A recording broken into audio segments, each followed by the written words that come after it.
ng'enkola ye bw'eri ensangi zino eyeesimbye ku bubaka bwa Parliament mu Bukoto South mu Yanja Mbabaali bw'atuuka mu bawagizi be asooka kubiibya.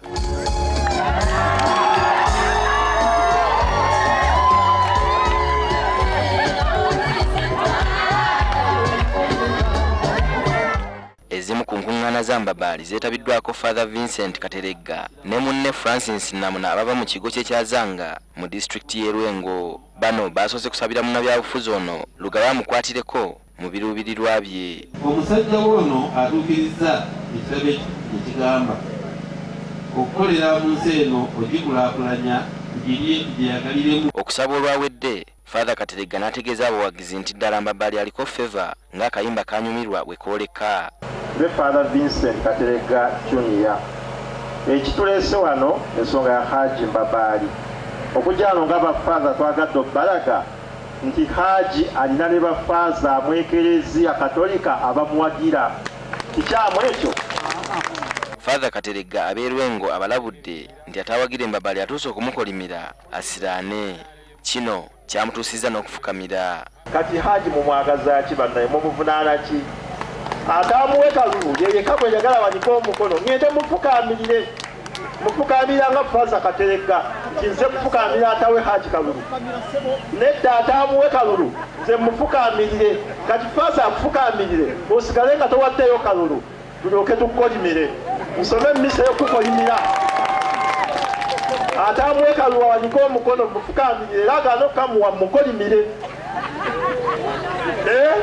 Okusaba we Haji asaba sebo we Haji akalulu kwegayiride sebo we Haji akalulu ebyo byatukolete ne byakyatukolera okiriza sebo omukulu akkiriza amina nnyo.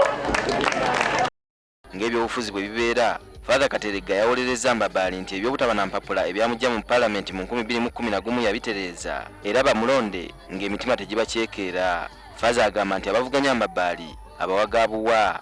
Subuga mukwano gwange tomanyiganye naye era mugamba maaso ku maaso nti ekyali sinze wummula lekera Haji. Nakabira tumanyiganye mukwano gwange mugamba era maaso ku maaso nti kyokozeeko kimala lekera Haji lwaki yasobola.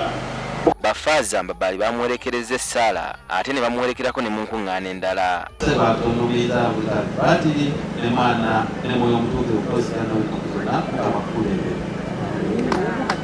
Muyinza okuwa ebigambo ebigamba nti ate mulondo w'enzikiriza olwo minisita yatutangazza bulungi nnyo ku kigambo ekyo.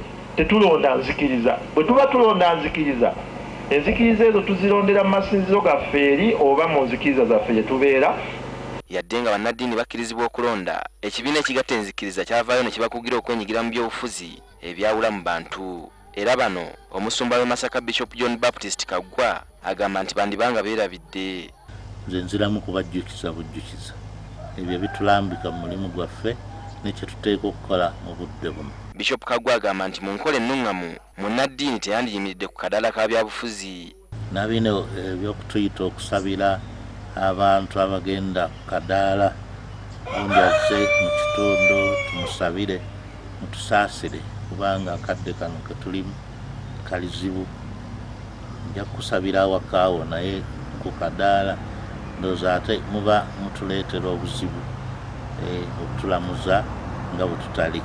Yadde ng'emirundi mingi bannaddiini baagala okwenyigira mu byobufuzi, Bishop Kaggwa agamba nti abaneetantala balina ekyokulabirako. Minisita Lukuddo tumulina naye ng'ali Musosolooti kati takyali Musosolooti.